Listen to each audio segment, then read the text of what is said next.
भाई दूज के पावन अवसर पर लाडली बहनों को एक बड़ा झटका मिला है। जहां एक और लाडली बहनें इस बात से खुश थी कि उन्हें भाई दूज पर शगुन के रूप में 250 रुपए की राशि मिलने वाली है, वहीं उनकी उम्मीदें इस बार टूट गई हैं। भाई दूज के पावन अवसर पर लाडली बहनों को मिलने वाले 250 रुपए का भुगतान इस महीने नहीं किया गया। भोपाल में मुख्यमंत्री निवास पर गुरुवार को आयोजित लाडली बहना कार्यक्रम के दौरान यह राशि ट्रांसफर की जानी थी। प्रदेश भर से लाडली बहनों की इस खुशी के साथ सीएम निवास बुलाया गया था, लेकिन कार्यक्रम में पहुंचने पर उन्हें यह जानकर निराशा हुई कि 250 रुपए की किस्त अगले महीने ही उनके खातों में जमा होगी।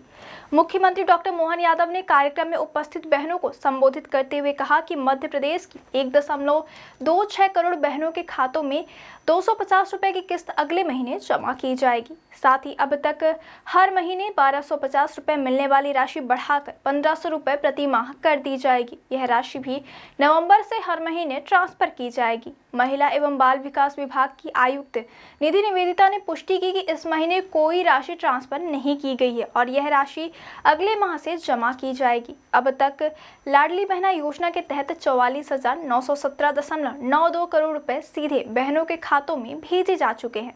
नवंबर से प्रत्येक पात्र बहन के खाते में 1500 रुपए ट्रांसफर किए जाएंगे, जिसके लिए 300 करोड़ रुपए से अधिक का खर्च आएगा। सीएम ने कहा कि 1.26 करोड़ बहनों का यह भाई दूज पर सम्मान देना मामूली बात नहीं है और उनका आशीर्वाद जीवन भर बना रहे।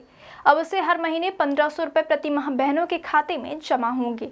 सीएम ने बहनों को यमराज और उनकी बहन यमुना की कहानी सुनाते हुए कहा कि बहनें दो परिवारों मायका और ससुराल में महत्वपूर्ण भूमिका निभाती हैं। वे परिवार पर संकट आने पर चट्टान की तरह खड़ी होती हैं। उन्होंने कहा कि मंच पर दिख रही संख्या 2029 तक और बढ़ेगी। सीएम ने कांग्रेस पर तंज कसते हुए कहा कि उन्होंने ऐसी योजना शुरू नहीं की। उन्होंने यह भी कहा कि जो लोग आरोप लगाते हैं कि यह राशि लाडली बहनें शराब पर खर्च करती हैं, उनके लिए उनका आशीर्वाद नहीं है। सीएम ने बताया कि प्रधानमंत्री नरेंद्र मोदी ने महिलाओं को सशक्त बनाने के लिए 33% आरक्षण की व्यवस्था की है। 2029 के बाद देश और प्रदेश की विधायिका में महिलाओं की संख्या और बढ़ने वाली है। लाडली बहनें अगर रेडीमेड गारमेंट या अन्य उद्योग से जुड़ती हैं तो उन्हें 1500 रुपए के अतिरिक्त 5000 रुपए प्रति माह 10 साल तक दिए जाएंगे। सरकार ने महिलाओं के जीवन स्तर को बेहतर बनाने के लिए अन्य कदम भी उठाए हैं। रजिस्ट्री या किसी प्रॉपर्टी को अपने नाम कराना हो तो 2% की छूट दी गई है। यदि महिलाएं अपना खुद का कारखाना खोलती हैं तो 30% आरक्षण भी प्रदान किया जाएगा। मुख्यमंत्री लाडली बहना योजना जून 2030 से प्रारंभ की गई थी। इसका मूल उद्देश्य महिलाओं को आर्थिक सशक्तिकरण, स्वास्थ्य स्तर में सुधार और पारिवारिक निर्णयों में उनकी भूमिका को मजबूत करना है।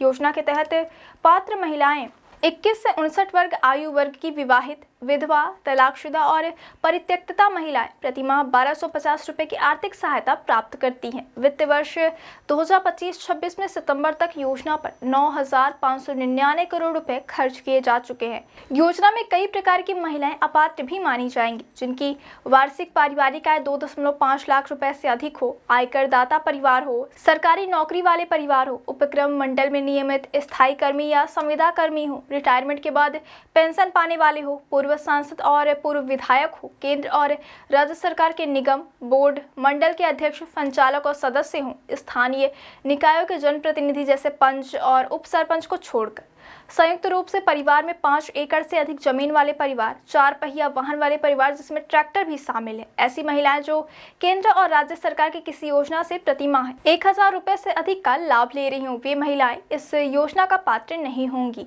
इस तरह लाडली बहना योजना प्रदेश में महिलाओं के आर्थिक और सामाजिक सशक्तिकरण की दिशा में सरकार की प्रमुख पहल के रूप में जारी है और आगामी महीनों में यह योजना और भी अधिक बहनों तक लाभ पहुंचाएगी।